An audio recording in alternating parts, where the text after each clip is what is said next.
Hello everyone, welcome to my channel. Today we are going to learn how to draw a piece of hair that is lighter in color. I start sketching the hair strands using a mechanical HB pencil. The first layer of drawing should always have lighter shadows. Each drawing is composed of multiple layers, with each layer getting progressively darker and more realistic. So please have patience and try to enjoy the process.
When using charcoal pencils, you should be very careful and avoid creating dark lines with excessive pressure.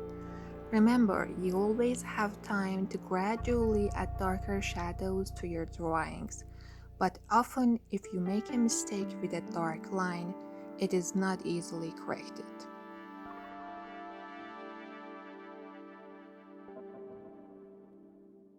Of course, it's important to be careful when using charcoal powder.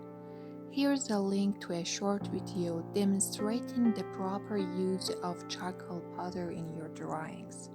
You can click on it later after finishing this video.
In order to have a realistic drawing, you must repeat the process over and over again.